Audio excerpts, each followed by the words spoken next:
Sorry, madam. I think I have troubled you. Okay. So, dear participants, we are at the last session of the day. Today is the second day. 3 more days to go. So today, since morning, you were in chaos. So that's why I requested madam to make you come out of those chaos. So she is giving a wonderful lecture. I know her very well. She is my personal friend. So I know her lecture also. I have seen also.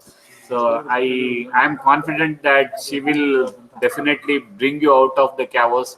So she is going to talk on ferrofluids. So I request Dr. Raghavendra Deshpande to introduce Dr. Annama Abraham. Then we'll hand over the session to her. Dr. Raghavendra Deshpande. Hello, good afternoon, dear participants. I welcome you all to the second session of today's FDP. The speaker is waiting for us. It gives me immense pleasure in introducing the speaker for the second session, Dr. Annama Abraham, madam.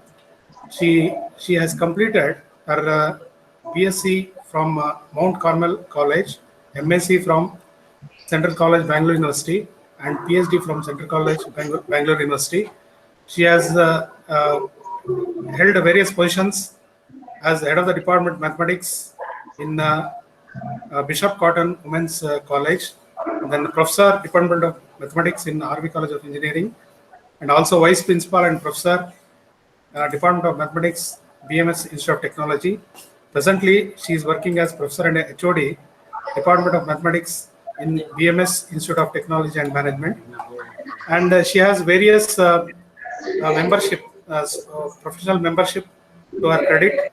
She is the life member for Indian Society of Theoretical and Applied Mechanics, and the life member of IST, life member of Indian Society of Magnetic Fluid Research, Global Research and Development Services, then member of International Association of Engineers, and she has also, to her credit, various honors, received Certificate of Honor for Academic Excellence through research presentations at RVC, Best Citizen of India Award, International Publishing House. Then she has publications of at national and international repute, international journals around 25, national journals 3, then international conference papers 14, and national conference papers 14. And she has also held various positions as governing council member, Bishop Cotton Academy, then academic senate member of VTU, syndicate member of Tumkur University, chairperson of LIC committee of VTU, member advisory committee of outside collaborations of VTU, member committee for faculty development programs of VTU, and also she has additional professional activities as reviewer of papers of International Journal of Applied and Computational Mathematics, and advisory committee for Revolution in Commerce, Management and Technology, then session chair for World Congress of Engineering, then session chair for International Conference on Electrical Electronics Communication, Computer Technologies, and she has delivered keynote address for the panel discussion on Nobel Prizes 2017 on 8 December 2017. So I had the opportunity to work with Madam at BMSIT previously, and with this brief introduction, I hand over the session to Madam. Please, you can carry on. Thank you, Deshpande sir. Can you hear me? Is it audible? Yeah, you are audible. Okay. I'll just start presenting.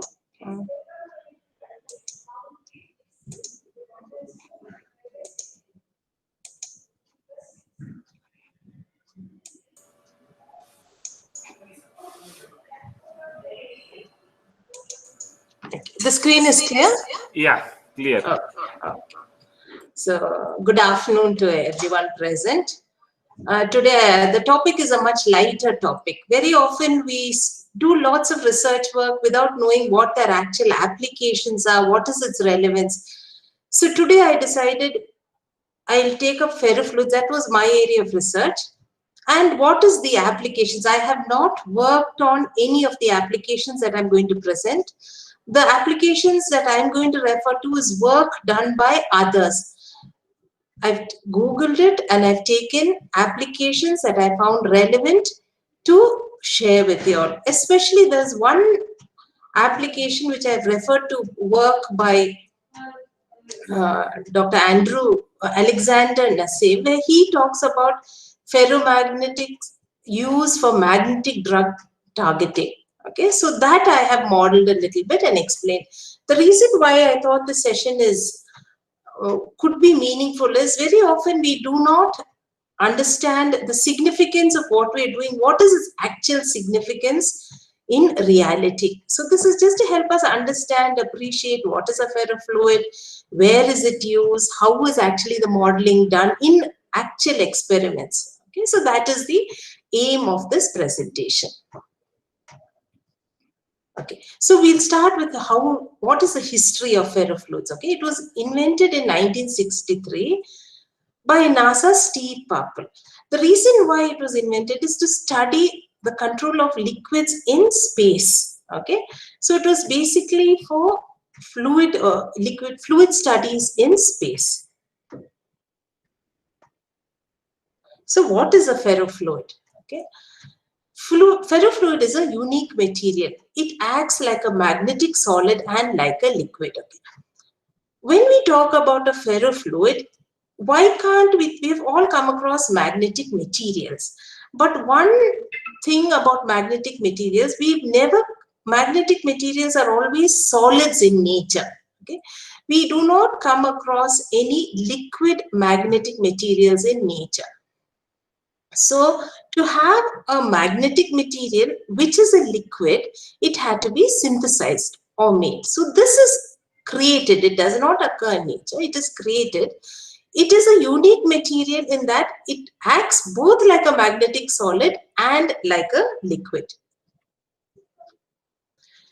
This ferrofluid, in the presence of a magnetic field, it becomes strongly magnetized. Suppose there is no magnetic field, then it acts like a liquid and the magnetic tight particles can move freely in the liquid.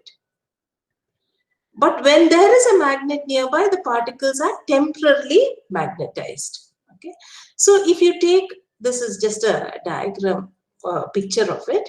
So in the presence of a magnet, you see that the ferrofluid gets magnetized.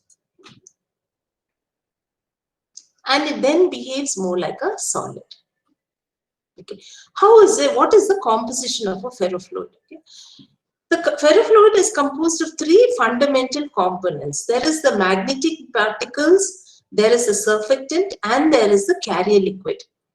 The ferrofluid is a stable colloidal suspension of very small, nano-sized magnetic particles. The magnetic particles can be the magnetite, hematite, or any other magnetic material. The nature of a magnetic material is to sort of clump together or cluster together. So to avoid that, the particles are coated with a stabilizing dispersing agent called as a surfactant. So each particle is coated by a surfactant to avoid clumping. And this is dispersed into a carrier liquid. Okay. What is a surfactant? A surfactant is a long chain hydrocarbon that is attracted to the surface of a magnetite particle. Now, how does this form a continuum? So we have the magnetic particle, we have the surfactant, and we have the carrier liquid. The magnetic attraction of nanoparticles is weak enough so that the surfactant's van der Waals force is sufficient to prevent magnetic clumping or agglomeration. Okay. Ferrofluids do not retain magnetization in the absence of an external applied field. And if you look at the typical composition of a ferrofluid, it's about 5% magnetic solid, 10% surfactant, and 85% carrier liquid by volume. Okay, so this is a schematic of a ferrofluid. You have the magnetic particles. Okay, these are the surfactants like tail. So with the head sort of latches on to the magnetic particle, and this is the tail, and this is the carrier liquid. What is the mechanics? How does it behave like a continuum? Why does it all get together, clump together? Okay.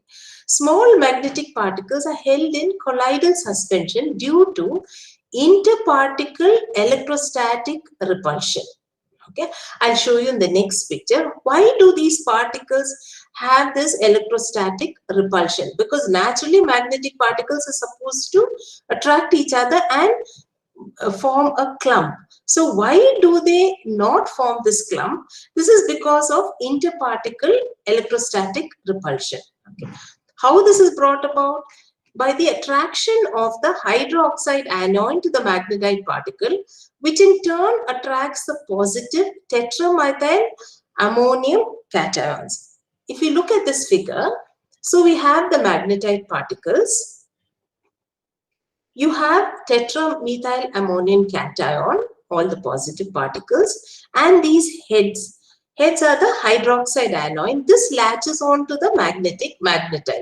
So hydroxide anion latches on to the magnetite particles, and the cation forms the tail. So what happens when two particles come close to each other? There is a repulsion because you have a positive cation here, a positive charge here. Both these cations repulse. There's a repulsion between the surfactants which are latched onto the magnetite particles. So there is an electrostatic repulsion. This, along with the Brownian motion, keeps the particles in a continuum.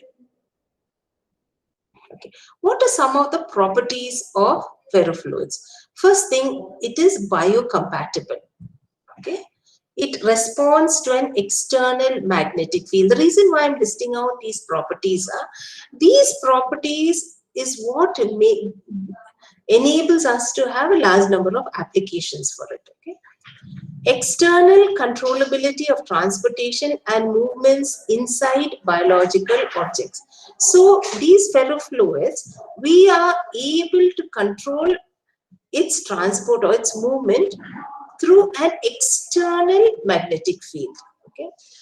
Then synthesis of ferrofluids with controlled magnetic properties based on controlling their particle size, shape, and composition.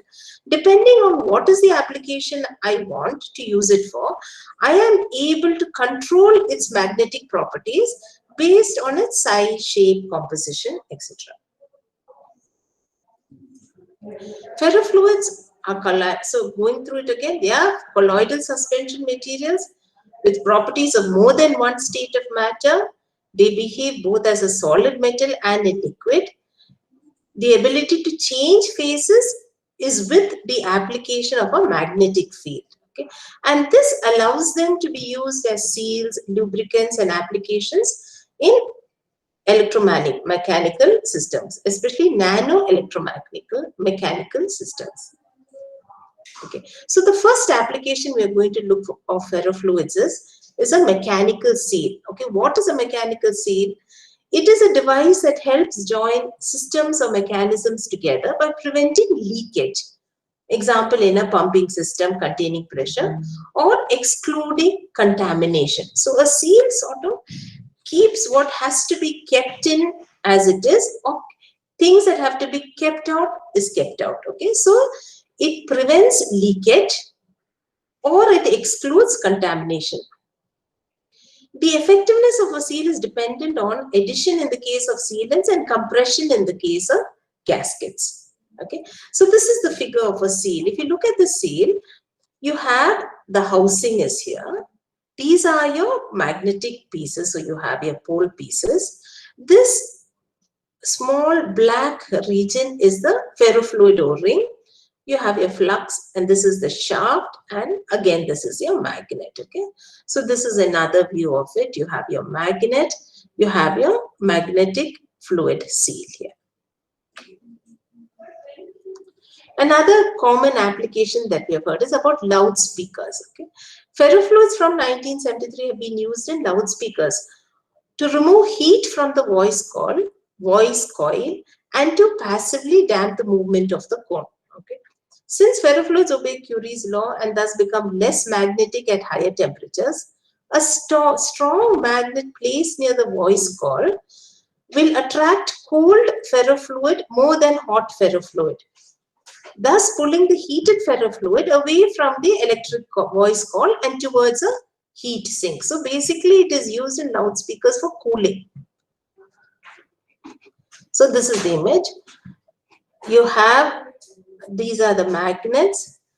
This is the voice coil, and here you have your ferrofluid in between it. Okay, so similarly here, magnet fluid is filled in the gap between the magnet and the voice coil. Another application that we have heard very often is about dampening. Okay? Ferrofluids have friction reducing capabilities. If applied to the surface of a strong enough magnet, such as one made of neodymium, it can cause the magnet to glide across smooth surfaces with minimal resistance. The prominent advantages compared with conventional damping devices are simplicity, flexibility, and reliability. Okay, so this is the image for a dampening mechanism.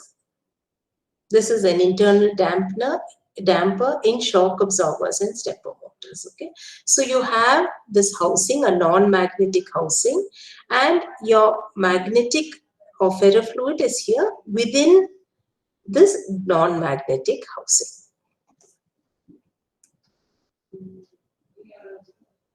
Next, we'll go for smart therapies. Okay, magnetism and engineering of magnetic nanoparticles for smart therapies. The magnetic behavior of magnetic nanoparticles is because of the intrinsic properties of the nanoparticles and the interaction between the nanoparticles and the surrounding materials. Biomedical applications of magnetic nanoparticles depend on a number of factors related to the size, shape, biocompatibility, physiochemical properties, etc. Okay, so the property that the application that we are trying to look at now is drug-loaded nanoparticles. So the introduction to magnetic drug targeting. Why do we need to go for magnetic drug targeting? Okay, so very often there is a need to focus medicine to a diseased location. Okay, so there is a disease location. We need to treat that disease location through drugs, but very often or typically large amount of the drug doesn't reach the target location, especially during chemotherapy. They say typically less than 0.1% to 1% of the drugs are taken up by the tumor cells. The remaining 99% goes into healthy tissue. So what happens is, because of this drug going into healthy tissue, it, apart from destroying cancer cells, it also affects other cells like bone marrow, hair, skin, gut, and immune system. So this is because the drug, even though it is meant for a certain disease location, a large amount of it does not reach into the disease location, but instead goes into healthy tissue. So physicians, what do? They often combine drugs into chemotherapy cocktails. And that's why you see there is a large number of side effects. Okay? So it is very important that we are able to actively position medicine to physically direct and focus to a specific location in the body. This would allow for better treatment of the cancer cell. So this is what is magnetic drug targeting. Okay, so what does it refer to? It refers to the attachment of drugs to magnetizable particles and then applying magnetic fields to concentrate them to disease locations such as a solid tumor region or a clot, etc. Okay, so what are we doing? We have the magnetic particle. We are using a drug which can attach itself to the magnetic particle, and then using an external magnetic field, we are able to target that magnetic particle to the diseased location. How is it done for magnetic treatment? Usually ferromagnetic particles are directly injected into the circulation. That is, it's directly injected into a vein or artery.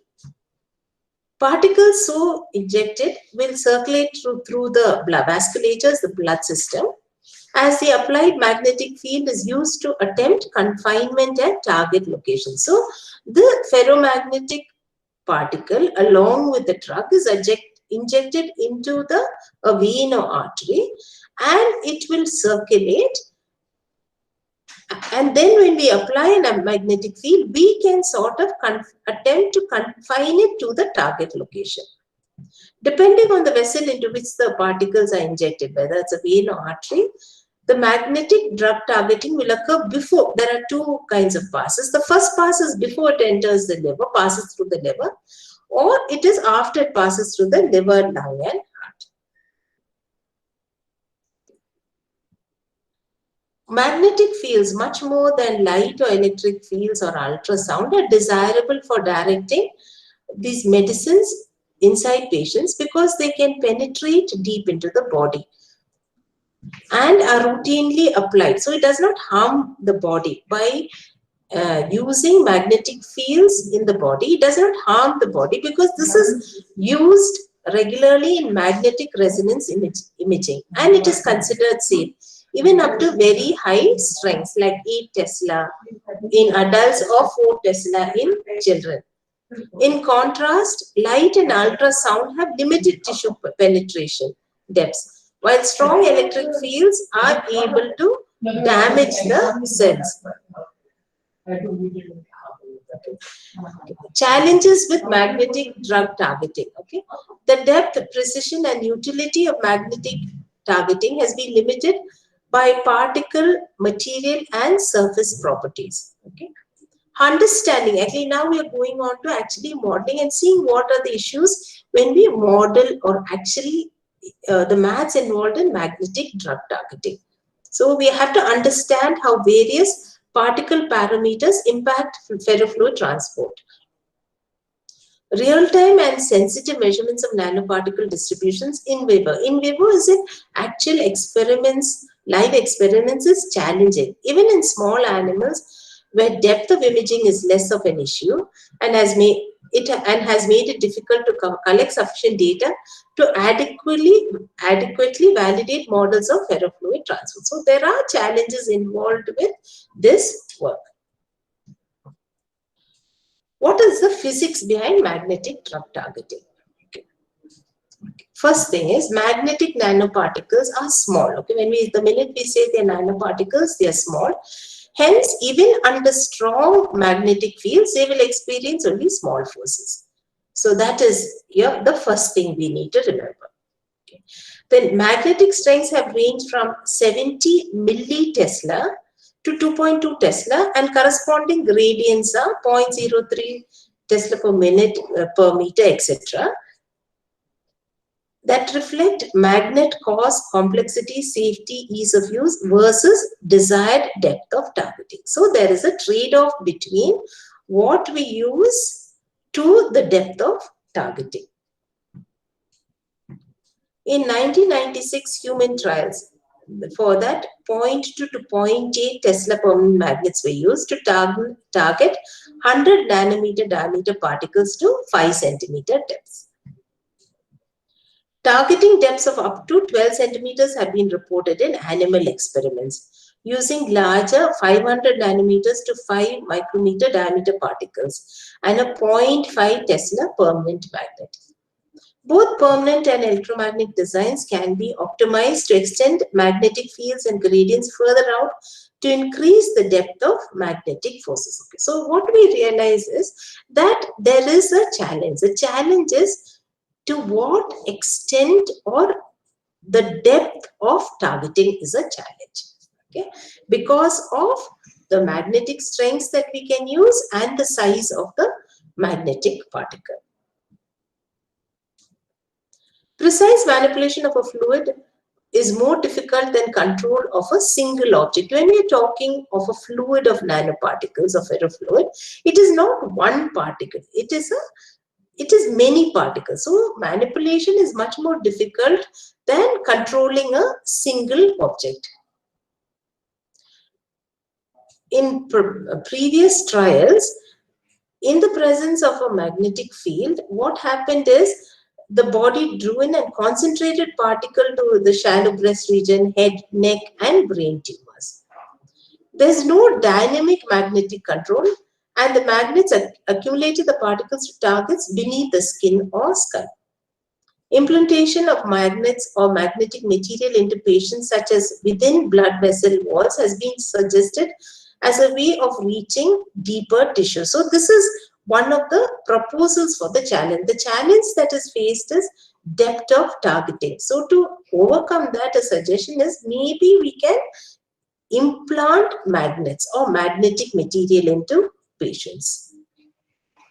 So what would the result be? This implanted material will serve to locally increase magnetic field strength. We said there are two issues, the magnetic field strength and the size of the particle does not allow to target very deep. So maybe implanted material will help us to increase the magnetic field gradient. So such a treatment envisions bringing magnetized endothelial cells to blood vessel walls and could also be appropriate for treating tumors that cannot be surgically removed, when magnetizable implants can be inserted into or near the tumor. Magnetic drug targeting is open for significant improvements. Work is still going on. Like I said, I've referred to a paper where work was going on, but lots of work is going on. Lots of improvements have to be done in modeling, design, and control, especially for non-invasive methods to effectively target deeper tissue. Okay. What are the advantages? Okay. So it's harmless. We said it's biocompatible, so harmless to biological systems. And you can adapt it to any part of the body because we said we are injecting it into the vein of the artery. Therapeutic responses to the target organs at only 1/10 of the free drug dose. Then controlled drug release within target. Decline in normal cell tissue damage rate. Minimizes side effects risk. And reduces circulating concentration of free drug by a factor of 100 or more. So these are the advantages of magnetic drug targeting. What are the disadvantages? First thing, it's expensive. It's a technical approach and it requires specialized skills for manufacture and quality control. It needs specialized magnet for targeting, advanced techniques for monitoring, and trained personnel to perform procedures. The magnet that we use must have relatively constant gradient in order to avoid focal overdosing with toxic drugs. Then the drugs cannot be targeted to deep-seated organs in the body. It is more useful for superficial tissue only like skin or superficial tissues or to joints. Now we'll go to what the model behind it. Okay. So Rosenzweig began the theory of magnetic drug targeting by investing the forces acting upon a single magnetic entity. This was further investigated and extended to capture efficiency in various vessels for a single object. Okay. So what are the two forces? The basis of this model is two forces. Magnetic force to blood drag force. Okay. So the blood, as it moves within your veins or your vascular system, there is a drag along. So there is a blood flow. So there is a drag along with the blood flow. Plus you have a magnetic force. So these are the two forces. The magnetic force and the blood drag force. But these models lack modeling, extravasation, or member tissue dynamics in addition to ignoring diffusion characteristics. So lots of the models did not take into account movement across membranes. Okay, they were talking more about the velocity of the blood in the vascular system and the effect of the magnetic field on the magnet. But movement across membranes was ignored. So they only model the magnetic and not the movement of particles through vessel walls or membranes. So you have some particle mobility models. The specific movement that occurs in a given organ or biological environment is completely dependent on the parameters of that biological system, like the diffusion coefficient of the tissue and how it depends upon size. So what we are studying is dependent to the system. Okay, so the Brownian diffusion equation relates the diffusive flux to the concentration gradient of the particles. Kb is the Boltzmann constant, T is the absolute temperature, it is the fluid viscosity, and A is the particle radius. So here you have the dB is your Brownian diffusion coefficient. It is a ratio of Kb is your Boltzmann constant, T is temperature, and A is the particle radius. Eta is your viscosity, fluid viscosity. Okay, so this is one of the parameters involved, the Brownian diffusion coefficient. While the equation does describe the diffusion coefficient as a function of particle size, it is only relevant for fluids and not tissues. Okay, so if you look, we were talking about in the previous A is nothing but what is found in the denominator. This A is your particle size, so it is dependent only for the, not for the tissue, but only for the fluid. And interstitial spaces are spaces around tissues, so this has not been considered.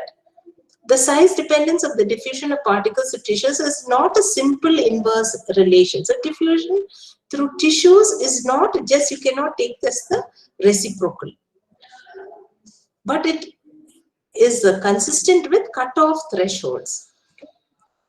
This change in passive diffusion of a particle as it traverses between blood and tissue is described by an effective diffusion coefficient. So there is a slight variation to it, which we will be doing later. This effective diffusion coefficient can then extend to approximate the relationship between the mobility of the particles as they traverse through tissues. There are two models that have been suggested, the Rankin reduced coefficient model and the fiber matrix model. These models were developed for small molecules. Again, these were developed only for molecules of size less than 10 nanometers. And they do not accurately describe large particle diffusion. These models examine nanoparticle movement through tissues or membranes, but they do not deal with how the particle arrived within the tissue space. Okay, I will go see a figure later, so it will become a little clearer. If the particles are within the circulatory system, then they must be able to extravagate or move or transverse and enter the tissue before these models are applicable. If the vessels within the target tissue do not have pores or there is no active transport, then the mobility through the tissue is not applicable. Okay, so we go to the Rankin reduced diffusion coefficient model. It is given by this equation, d by dB is equal to k of alpha omega r alpha. Alpha is A by r is your radius of the pore. A is the radius of the particle. D is the effective diffusion coefficient and approximates the apparent diffusion of a molecule attempting to travel through a membrane with a specific pore size. K of alpha is a measure of how much the size of a pore excludes a particle from entering it. So if there is already a particle or solute within the membrane, then K of alpha will be 1. So K of alpha is a measure of how much it excludes a particle from entering it. D of E is the effective diffusion coefficient. D of B is the Brownian diffusion coefficient.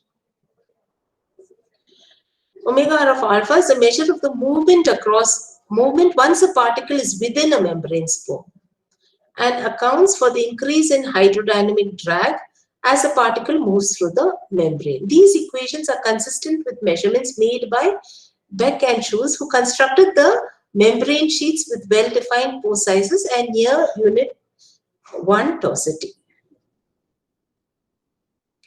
Next is the fiber matrix model. In the fiber matrix model, you assume that the tissue contains or consists of cylindrical fibers with a radius of AF. And the expression is given by D is equal to that. We won't go into it. So this is the mathematical expression for the fiber matrix model. It is the assumption that it consists of long cylindrical fibers. The tissue consists of long cylindrical fibers, has a potential to better approximate the tissue properties. Okay. What are the limitations of the mobility models? That is the two models that we just discussed, the fiber matrix model and the Rankine model. The main limitation is utilizing these or other models predicting particle movement is a size choice of the solutes tested. The particle size is very important. Most experimental studies have only examined solutes below 10 nanometers. As magnetic nanoparticles can be of orders of magnitude much larger than this, it is invaluable to know specifically how these larger particles will move through tissue. So it is very much particle size dependent. All experimental studies is particle size dependent. The above two models, however, in the absence of relevant experimental measures, are the best current methods to approximate nanoparticle movement. A key issue in magnetic drug targeting is whether the applied magnetic force can compete with convective blood drag forces that tend to wash away particles. So we said there are basically two forces. What are the two forces? The blood drag force, or the force created by the movement of the blood, or the blood drag force, and the magnetic force. So whether the applied magnetic force can compete with the convective blood drag force, which has a tendency to wash away the particles. So this is one key issue in magnetic drug targeting, because we need the magnetic particle to reach the target location. Will it reach the target location, or will it get washed away, or it unable to reach the target because of the convective blood drag force? So the questions that arise are, can particles be confined to target regions against blood flow? In which blood vessels and where do they concentrate? How deep within the body can targeting occur? So these are some of the questions. We can consider the scenario of a single blood vessel with an inflow of blood and ferromagnetic nanoparticles that are actuated by an externally applied magnetic force. We find that the nanoparticles exhibit three distinct and specific behavioral patterns. Okay, so these three forces or behaviors is what is most important for magnetic drug targeting. The first is blood velocity dominated. That means you have the blood velocity dominating the behavior. Second is magnetic force dominated. In the second behavior, the magnetic force is able to overcome the blood vessel membrane and surrounding tissue barriers. So first is blood velocity dominated, second magnetic force dominated, the third is boundary layer formation regimes, that is at all boundaries between the blood and tissue interface. Three non-dimensional numbers are required to determine which behavior is occurring. So, based on these three behavioral patterns, we have three non-dimensional parameters or numbers. Okay. So, this is just a figure of the flow. You have the blood vessel, you have the endothelial layer, and you have the tissue. Okay, so the dot is the magnetic particle. All these that you're seeing here is the magnetic particle. This is the magnetic force that is applied. This is the blood vessel, and the red is the blood flowing, and on a particle you have two, and this is the concentration of magnetic particles. So here you have on a particle, you have two forces acting on it. You have a blood drag force, and you have a the magnetic force acting on it. Okay, so you have a the blood drag force acting on it, and the magnetic force acting on it. So this is in the blood vessel. Same thing, you have the endothelial layer, or near the wall. You notice that this is a magnetic force, and the blood drag force would be less. And in the tissue region, you have only the magnetic force. Okay, so even in the endothelial layer, you have the magnetic force. So this is your blood vessel region, endothelial layer, tissue, magnetic force acting on it.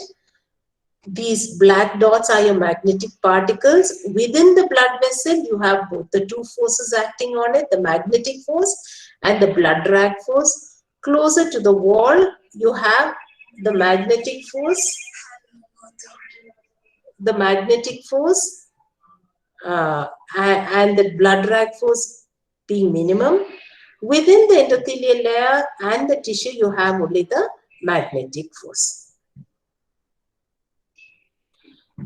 The three main forces acting upon the ferromagnetic nanoparticles. The first is the blood advection force, okay, induced by blood plasma convection. That's what we said, the convective force because of the movement of the blood. So the fluid velocity profile, it is interesting to note, if we go back. Okay, the fluid is not a parabola. It is not parabolic as would have been expected because of the no-slip boundary condition. Okay, if it was a Newtonian fluid here, because of the no-slip boundary condition, the profile that we should have got would have been a parabolic profile. But because blood is non-Newtonian by nature, okay, because of the protein fibrinogen, it is non-Newtonian. So we do not get a parabolic nature for the blood flow of blood.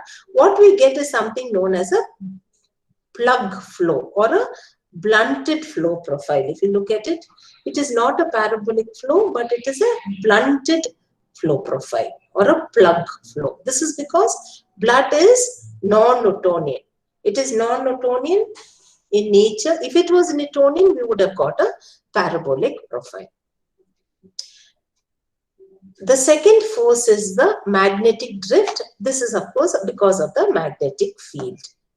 And the third is the diffusion forces. This is because of two you have because of the Brownian diffusion, and a second kind of diffusion that occurs is scattering diffusion. The scattering effects of colliding and shearing blood particles with the nanoparticles. Okay, so blood platelets, nanoparticles colliding together, they have a scattering effect which is given by ds. So this is the total diffusion depends on your Brownian diffusion and your scattering diffusion. Because we're talking about magnetic fluid, Maxwell's equations are relevant. Okay, this is the governing equation. I'm not gone into the details. Just this is the governing equation for the flow. Okay, so you have, this is the ferrofluid concentration. This is because of diffusion. We said three forces are there. Diffusion force, which is because of Brownian diffusion and scattering diffusion, blood convection, and the magnetic drift. The concentration of ferrofluid at each location is a function of time. It increases when the flux of particles to that location is positive and decreases when it is negative. So it is, the flux is a summation of all these three effects: diffusion, convection of the blood, and magnetic drift. Okay, now what are the boundary conditions?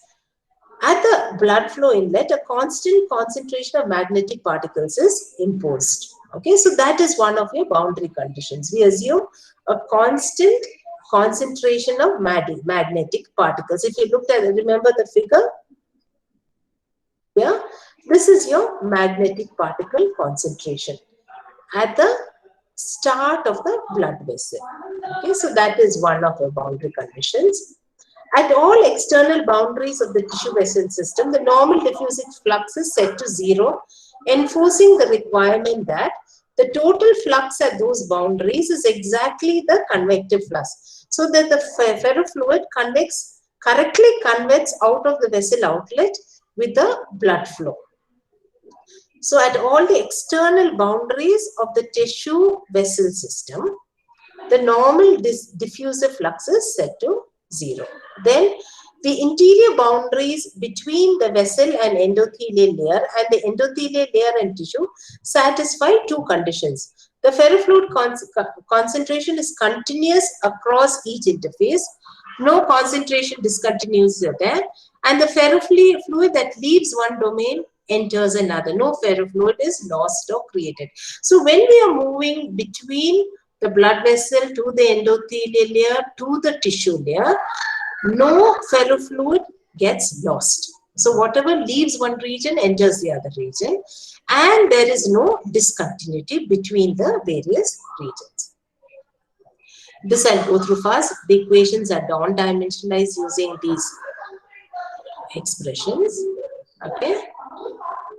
You have the dimensional symbols, non-dimensional version of it, and characteristic quantities. What I want you to remember is only there are 5 main characteristic quantities. 1, 2, 3, 4, 5.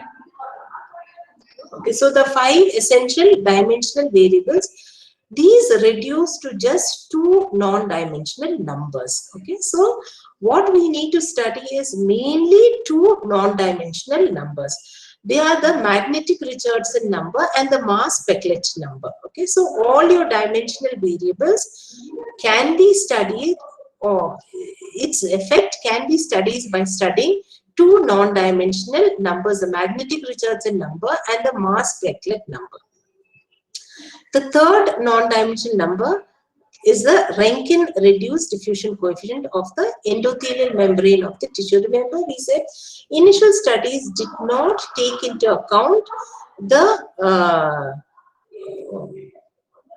movement across the endothelial membrane. Okay, so that is given by the Rankine reduced diffusion coefficient. Okay, these are your non-dimensionalized equations. So CB is the non-dimensional concentration of nanoparticles in the blood. PEB is the non-dimensional blood velocity. And you have 2 expressions for it. One is across the magnetic particles in the endothelial membrane, and this is in the tissue. Okay, so the movement of the ferrofluid particles or magnetic particles in the membrane and in the tissue.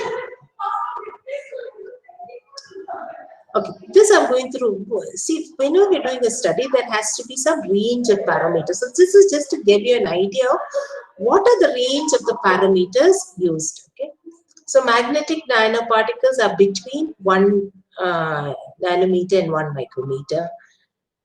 Magnetic core is usually composed of magnetite or megamite. Other materials also can be used.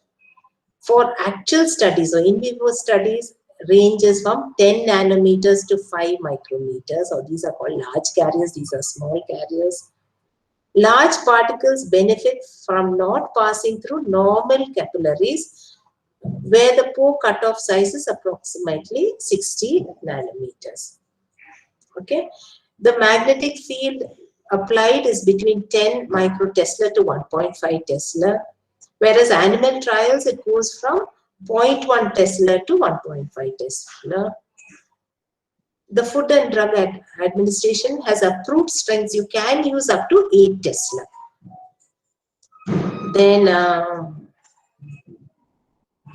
Then most permanent magnets have been used with sizes ranging from tens of millimeters to tens of centimeters. The distance of particles from magnets have ranged from 1 micrometer to 30 centimeters for deep tissue penetration. Advection parameters. Typical centerline blood velocities range from 0.5. This is for a human being. Okay, so the centerline blood velocity. Centerline is if I take any artery or a vein, the center of it, what would the blood velocity be? It would be 0.5 millimeters per second. And for large, for capillaries with a large value like in the aorta, it would be 40 centimeters per second. Then average vessel diameter would be 7 micrometers for capillaries and 3 centimeters for the vena cava. Diffusion parameters, similarly, diffusion particle size and vessel radius impact the diffusion of nanoparticles. The largest diffusion coefficients occur in large vessels where cell scattering effects are high, and with small particles where Brownian diffusion is large. The smallest diffusion coefficients occur in small vessels where scattering effects are negligible, with large particles where Brownian diffusion is small. Okay. These are some of the parameters and the parameter range. Okay. Now we'll come to non-dimensional numbers, which are, we said we need to study. There are 3 non-dimensional numbers. The one is the magnetic Richardson number, which gives the ratio between the magnetic force at the center line and the Stokes drag force at the center line. Okay. The magnetic Richardson number increases to a greater value than unity. The magnetic force experienced by a particle is much higher than the drag force created by the blood velocity. And if the number decreases below unity, blood velocity force dominates. So this is your first non-dimensional parameter, the magnetic Richardson number. The second number is the Rankine-reduced diffusion coefficient. It consists of diffusion coefficient in the membrane, is a dm, plus the total diffusion. Total diffusion is your diffusion because of the Brownian moment and diffusion because of scattering.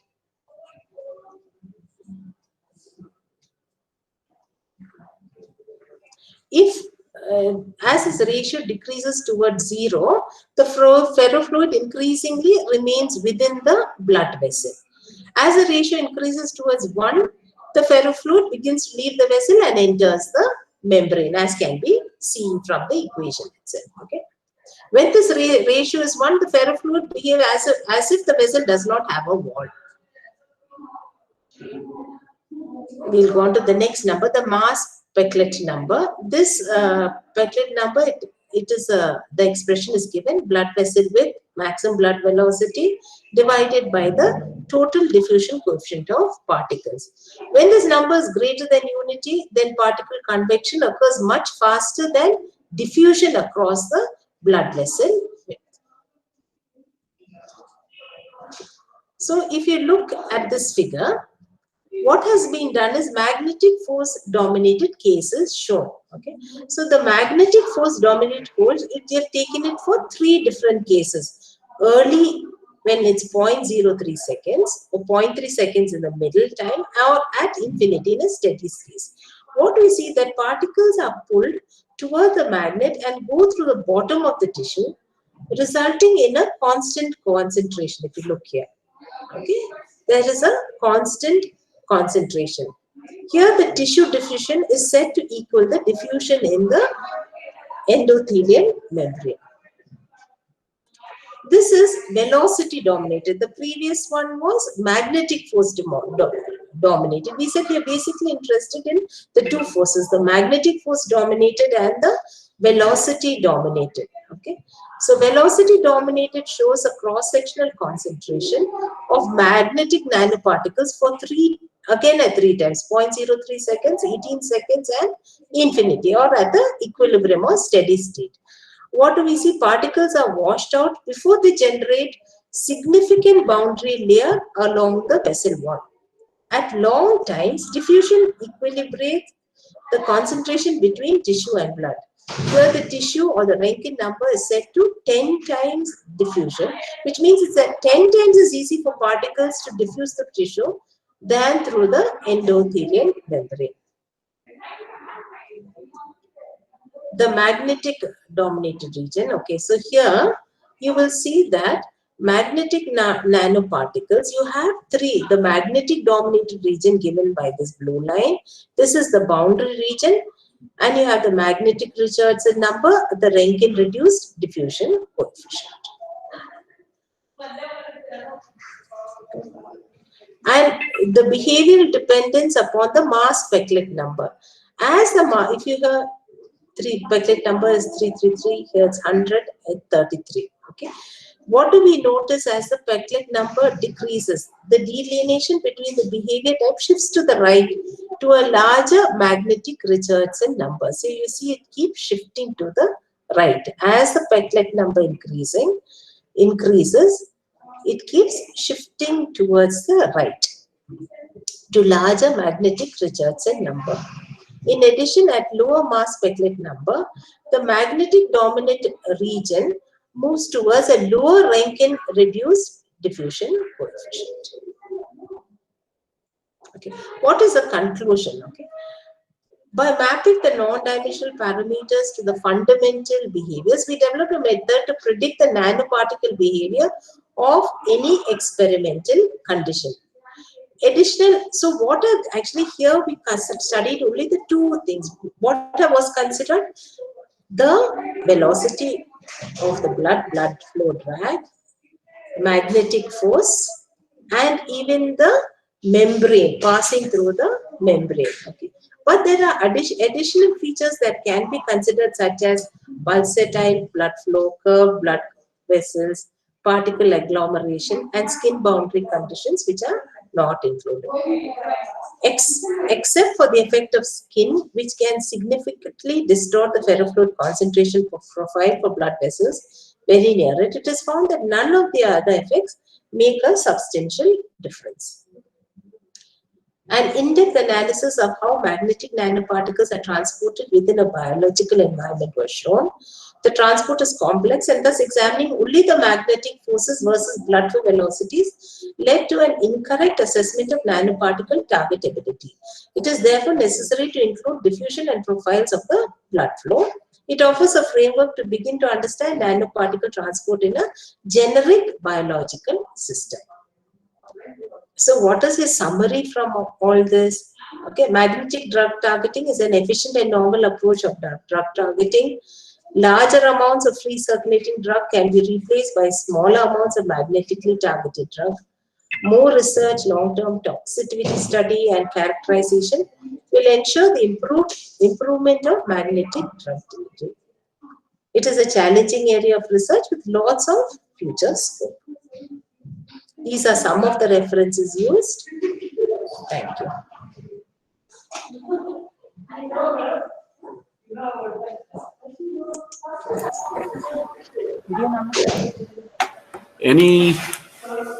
Hello? Any questions from the participants? All are in a hurry, I believe. Yes. To either to catch the bus or to go home. I do not know whether they have got any doubts or not. And Madam has explained it in such a nice way. I don't think they will have the doubts. Thank you, Madam. Thank you, sir. Shall we take another 2 minutes? Let me see if they have got any feedback from the faculty, from the participants, please. Any one of you. Sri Lakshmi, I believe. I hope Sri Lakshmi.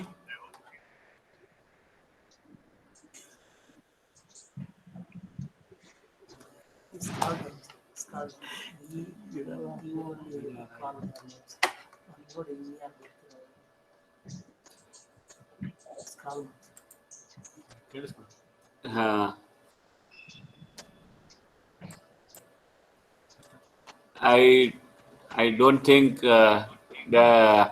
Madam, your lecture was such a wonderful session because nobody is having doubts. So you have clarified all their doubts in your session itself. So because certainly they were under chaos for the previous two sessions. So that's why they have come out of the chaos Hence, I don't think they have got they are having any doubts. Thank you, madam. It was a wonderful session. I hope I want to invite you to our college physically offline. So I want you to address our students also. It was such a wonderful lecture. Thank you, madam. Thank you. Thank you, sir. Dear participants, we'll end the session, today's session. So tomorrow we are meeting again at 10 o'clock with fluid dynamics CFD sessions. Tomorrow all are CFD sessions. So I think tomorrow's session will also be an interesting session for you people. Thank you. Thank you, sir. Thank you. Thanks. Okay.